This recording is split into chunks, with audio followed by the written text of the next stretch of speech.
Hello everyone, आप सबका स्वागत है हमारे यूट्यूब चैनल संघर्ष साइंस पे। और हम लोग जो हैं करंट अफेयर्स पढ़ रहे हैं घटना सार की बुक से। ये आपके जितने भी स्टेट सिविल सर्विसेज एग्ज़ाम होंगे उसमें बहुत ही ज़्यादा हेल्पफुल रहेगा।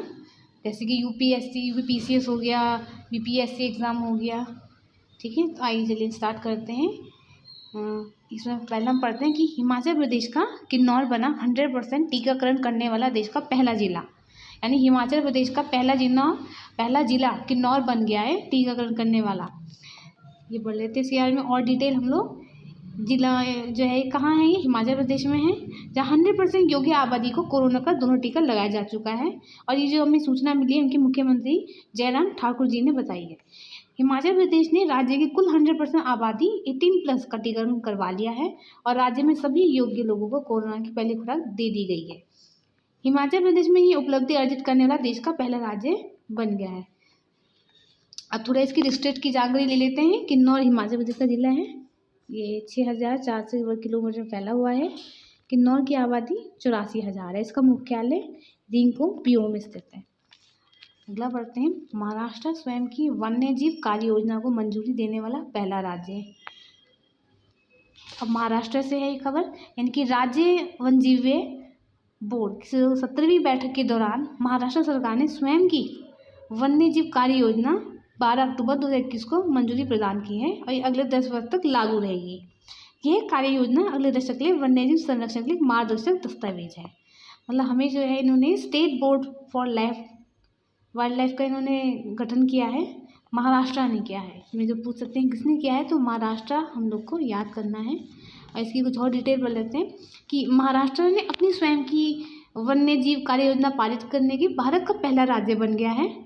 और बोर्ड ने विदर्भ क्षेत्र के चंद्रपुर जिले में तंडोबा अंधारी टाइगर रिजर्व, ये हम लोग पढ़ते हैं सब लोग ज्योग्राफी में और एनवायरनमेंट में पढ़ते हैं, टाइगर रिजर्व की जो सीमा है 79 वर्ग किलोमीटर बढ़ाने को भी मंजूरी प्रदान की है। योजना ने वन्यजीव संरक्षण में जलवायु परिवर्तन अनुकूलन को एकीकृत करने का सुझाव दिया है। इसके देखते हैं योजना के अनुसार क्या क्या नियम हैं। जलवायु परिवर्तन अनुकूल और आपदा जोखिम न्यूनीकरण पर ध्यान देते हुए राज्य के तटीय क्षेत्र के लिए जलवायु कार्य योजना विकसित करने के लिए राज्य जलवायु परिवर्तन कार्य योजना के साथ तालमेल बिठाना है। राज्य सरकार के स्वामित्व वाली पहली वन्यजीव DNA परीक्षण प्रयोगशाला। अब जो महाराष्ट्र के मुख्यमंत्री हैं उद्धव ठाकरे जी ने नागपुर महाराष्ट्र में एक रीजनल फॉरेंसिक साइंस लेबोरेटरी में भारत की पहले राज्य सरकार के स्वामित्व वाली वन्यजीव DNA वाइल्ड लाइफ DNA का एक विशेषण प्रयोगशाला का उद्घाटन किया है। ये इतना हमें पढ़ना है और देख लेते हैं क्या है ये कि प्रयोगशाला विशेष रूप से यौन अपराधों से बच्चों के संरक्षण पॉस्को अधिनियम 2012 के तहत दर्ज मामलों से निपटेगी। केंद्र सरकार की निर्भय योजना के तहत 53 करोड़ रुपए की लागत से प्रयोगशाला का विकास किया गया है। अब पढ़ते हैं हम। वाराणसी सार्वजनिक परिवहन में रोपवे को प्रयोग करने वाला पहला शहर बन गया है।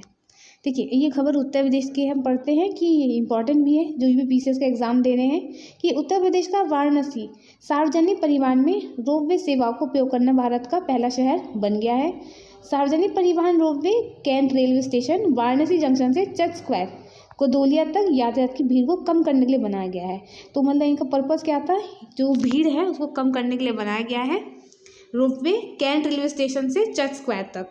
और जल्दी ही वाराणसी सार्वजनिक परिवहन के रोपवे का उपयोग करने वाला जैसे बोलीविया मैक्सिको सिटी के बाद दुनिया का तीसरा शहर होगा। ये 2 शहर ये है ना, मतलब बोलीविया के बताया इन्होंने और मैक्सिको तीसरा हमारा अपना वाराणसी। इस पायलट प्रोजेक्ट की जापान के क्योटो की तर्ज पर अत्याधुनिक तरीके से विकसित किया जा रहा है। और मैं बताती कितनी की लागत लगी है, 424 करोड़ की लागत लगी है। और कितना लंबा है, 4.2 किलोमीटर की कुल दूरी सिर्फ 15 मिनट में तय की जाएगी। परियोजना को सार्वजनिक निजी भागीदारी मॉडल से क्रियान्वित किया गया है। परियोजना की लागत केंद्र सरकार के बीच में 80:20 में विभाजित किया गया है। अब IUCN द्वारा आसाम सरकार से कोकिलाबारी सीड फार्म को संरक्षित घोषित करने का अनुरोध किया गया है। IUCN द्वारा हाल ही में आसाम के मुख्यमंत्री को एक लिखे पत्र में बताया गया है कि जो वहाँ पे एक फार्म है यानी कि कोकिलाबारी सीड फार्म जो कि बंगाल पक्षी फ्लोरिकन पक्षियों के लिए सुरक्षित स्थल जैसा है, उनको संरक्षण प्रदान किया जाए। तो कह सकते हैं कि IUCN ने जो है कोकिलाबाड़ी सीड फार्म को असम द्वारा कम्युनिटी रिजर्व घोषित करने के लिए भी कहा है। ये सीड फार्म मानस नेशनल पार्क के पास ही पड़ता है। तो ये मानस नेशनल पार्क आसाम में है और उसी के पास है। तो ये हमें याद करना, आसाम सरकार ने कोकिलाबाड़ी सीड फार्म को करने का संरक्षित घोषित करने का अनुरोध किया है। अब थोड़ा सा और डिटेल बढ़ लेते हैं कि क्यों है, क्योंकि IUCN के अनुसार बंगाल फ्लोरिकन पक्षी खतरे में है, इसलिए उनको संरक्षण की ज़रूरत है। और इन्होंने उसका एरिया बताया है कि 9 वर्ग किलोमीटर क्षेत्र में फैले कोकिलाबाड़ी सीड फार्म में 25 बंगाल फ्लोरिकन और 850 वर्ग किलोमीटर क्षेत्र में फैले मानस नेशनल पार्क में 33 बंगाल फ्लोरिकन है। कुल 58 बंगाल फ्लोरिकन है। इसके बाद हम लोग बढ़ते हैं कि IUCN ने अपने रेड डाटा लिस्ट में, रेड डाटा लिस्ट जो है IUCN जारी करता है ना, में बंगाल फ्लोरिकन को क्रिटिकल एंडेंजर्ड का दर्जा दिया है इन्होंने, यानी कि अति संकट वन के रूप में सूचीबद्ध किया है। तो ये इंपॉर्टेंट इन्फॉर्मेशन है कि बंगाल फ्लोरिकन किसके अंदर आता है, ये क्रिटिकली एंडेंजर्ड है, ठीक है ना। ये देखिए आया है, क्रिटिकली एंडेंजर्ड है ये, ठीक। बॉम्बे नेचुरल हिस्ट्री सोसाइटी के मुताबिक इस अभयारण्य में करीब 100 बंगाल फ्लोरिकन है। इसे वन्य जीव संरक्षण अधिनियम 1972 के तहत शेड्यूल 1 स्पीशीज के घोषित किया गया है। तो 2 बातें यहाँ रखनी है। तो वन्य जीव संरक्षण अधिनियम 1972 में आया था और किसके अंदर आता है, शेड्यूल 1 के अंदर आ रहा है, ठीक है। और घोषित किया गया है, ये अपने मेटिंग डांस के लिए विश्व प्रसिद्ध है। ये एक ग्रासलैंड स्पीशीज़ है जो भारत में मुख्यतः उत्तर प्रदेश के दुधवा, किशनपुर और पीलीभीत में रिजर्व है। आसाम के मानस, औरंग और काजीरंगा रिजर्व में, अरुणाचल प्रदेश के डेंग एरिया में, ठीक है ना, और पश्चिम बंगाल के जलदापारा नेशनल पार्क में। तो ये कुछ आपको याद कर लेंगे कि उत्तर प्रदेश के दुधवा, किशनपुर, पीलीभीत रिजर्व में है, आसाम के मानस, औरंग, काजीरंगा में है। ये आपको यहाँ पे इन्फॉर्मेशन भी मिल गई और जो है करंट अफेयर से पूरा हो गया है यहाँ पे। अगला बढ़ते हैं, माउंट हैरियट का नाम माउंट मणिपुर।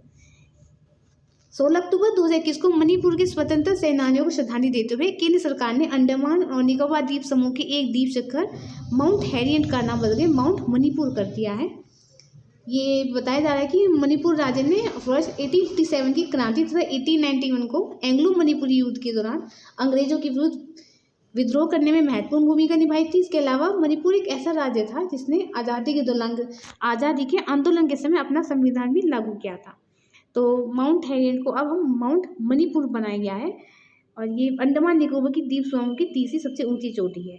तो ये कहाँ मौजूद है, ये अंडमान निकोबार में है माउंट हैरियट, और इसका नाम अब माउंट मणिपुर हो गया है।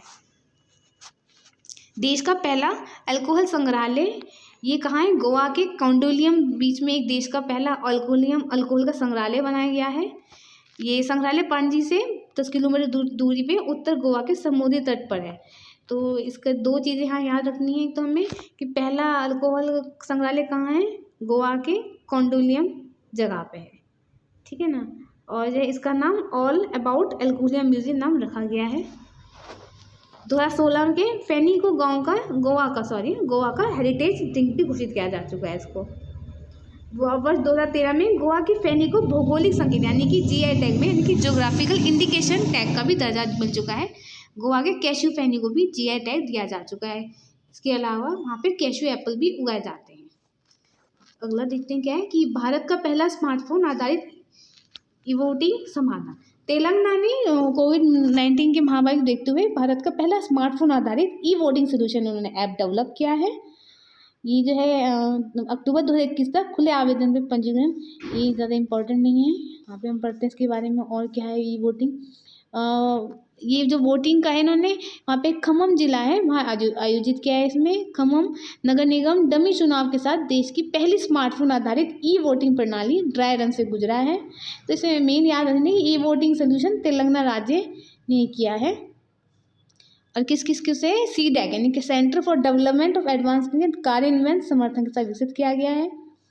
इसका उद्देश्य देख लेते हैं कि ई वोटिंग पहल का उद्देश्य मतदाताओं के उन वर्ग के लिए मतदान की सुविधा उपलब्ध कराना है जिनमें दिव्यांग लोग, वरिष्ठ नागरिक, अधिसूचित आवश्यक सेवा से जो कार्यरत नागरिक हैं, बीमार लोग हो गए या मतदान कर्मी और IT पेशेवर लोग शामिल हैं इसमें। और इस ऐप को जो प्रोफेसर रजत मूना का बड़ा योगदान है। 7 नए रक्षा सार्वजनिक उपक्रम राष्ट्र को समर्पित। ये जो है प्रधानमंत्री ने मोदी जी ने आयुध निर्माणी बोर्ड यानी कि OFB के विघटन से बने 7 सार्वजनिक उपक्रम को राष्ट्र को समर्पित किए हैं। ये इन 7 कंपनियों का गठन 200 साल पुराने ऑर्डिनेंस फैक्ट्री बोर्ड को 1 अक्टूबर 2021 से प्रभावी विघटन के बाद किया गया है। अब इन फैक्ट्रियों के साथ नवगठित कंपनियों में बांटा गया है। साथ ही इन OFB के 70,000 कर्मचारियों को 7 नई संस्थाओं में भेजा जाएगा। ये कुछ इनके नाम है कि जो 7 नए सार्वजनिक उपक्रम शामिल किए गए हैं। Munitions India Limited, armoured vehicles Nigam Limited, Advanced Weapons and Equipment India Limited, ये कुछ आप नाम हैं देख सकते हैं। यंत्र इंडिया लिमिटेड, इंडिया ऑपरेट लिमिटेड। जो सभी 7 कंपनियों में तीनों सेवा राज्य पुलिस के साथ साथ केंद्रीय सशस्त्र पुलिस बल के उपयोग के लिए पैराशूट, सेना के आराम के सामान, हथियार, वाहन, गोला बारूद, इन सब चीज़ों का उत्पादन करेगी।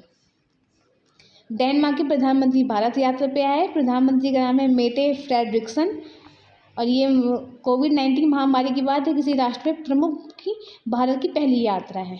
अब देख लेते हैं इनमें क्या क्या इनमें साझा हुआ है। यानी कि भारत और डेनमार्क के बीच मजबूत व्यापार और निवेश संबंध हुआ है। अक्षय ऊर्जा, स्वच्छ प्रौद्योगिकी, जल और अपशिष्ट प्रबंधन, कृषि और पशुपालन, विज्ञान प्रौद्योगिकी, ICT, डिजिटल, स्मार्ट सिटी, मतलब जितने भी हमारे इम्पोर्टेंट एरियाज है सब में इन्होंने दोनों के बीच मजबूत सहयोग संबंध है इनमें। और डेनिश और भारतीय प्रधानमंत्री के बीच हैदराबाद हाउस में संपन्न द्विपक्षीय वार्ता दोनों देशों के बीच घनिष्ठ साझेदारी की प्रदर्शित करना है। और एक इम्पॉर्टेंट चीज़ यहाँ पे है कि दोनों पक्षों ने हरित रणनीतिक साझेदारी यानी कि ग्रीन स्ट्रैटेजिक पार्टनरशिप, ये किसके साथ हुई है? डेनमार्क के साथ। ये पूछा जा सकता है कि क्वेश्चन में कि हरित रणनीतिक साझेदारी किससे हुई है? डेनमार्क के साथ हुई है। और इस साझेदारी की शुरुआत 2020 में वर्चुअल शिखर के दौरान हुई थी।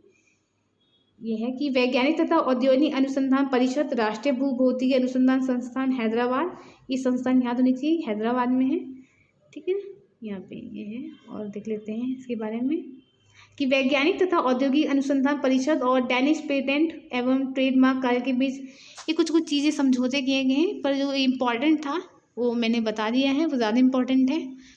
और भी देख सकते हैं और क्या वाणिज्यिक समझौते में कि हाइड्रोजन इलेक्ट्रोलाइजर के विकास, उसके बाद हाइड्रोजन इलेक्ट्रोलाइजर के उत्पादन तथा रिलायंस इंडस्ट्री लिमिटेड और सिस्टरल फ्यून टेक्नोलॉजी के बीच समझौता ज्ञापन, इन्फोसिस टेक्नोलॉजी से हुआ है इनका, ये सब चीज़ें हैं।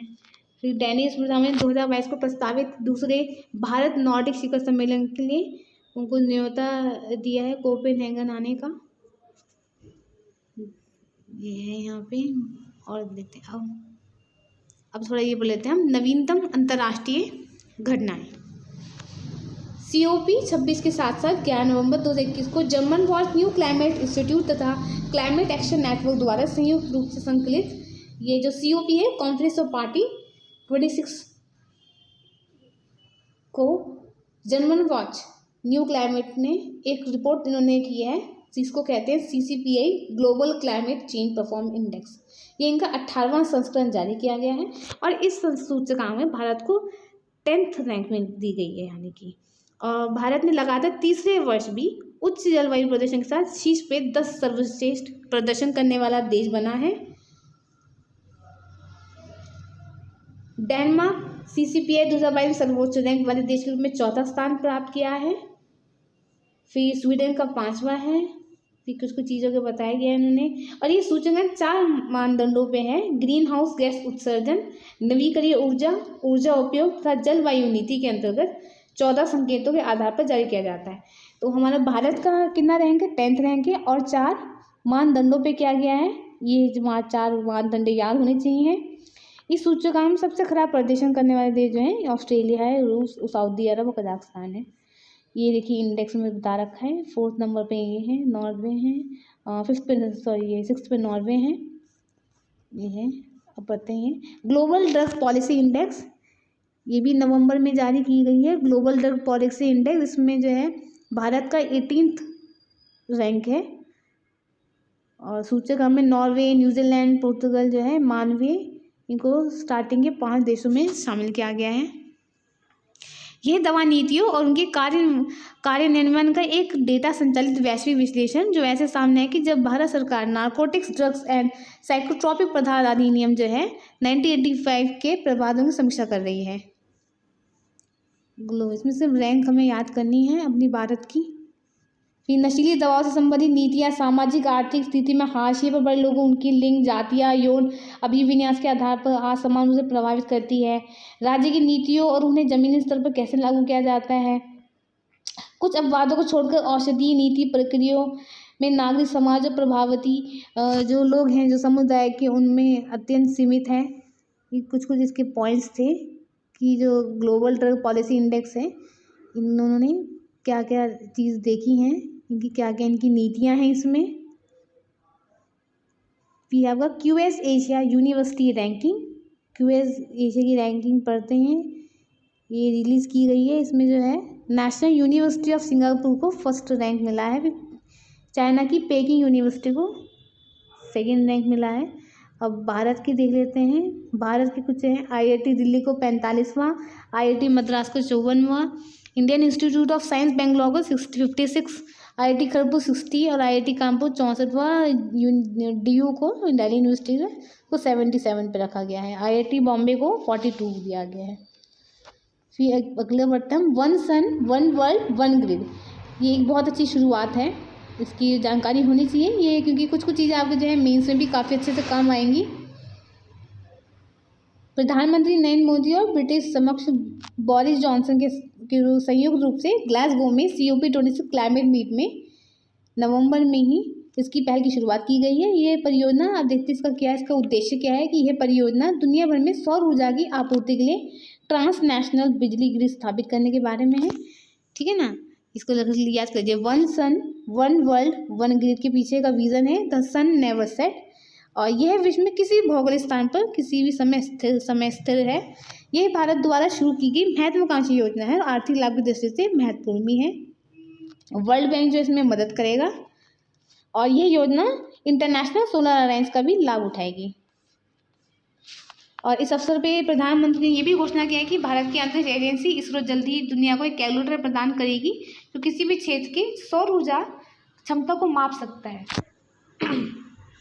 सौर ऊर्जा की चुनौती से निपटने के लिए one sun one world one grid का समाधान का उपयोग किया जाएगा और पृथ्वी के वायुमंडल को 1 घंटे में पर्याप्त सूर्य का प्रकाश प्राप्त होता है, जिसका उपयोग पृथ्वी पर प्रत्येक मानव को 1 वर्ष के लिए आवश्यक बिजली को पावर देने के लिए किया जा सकता है।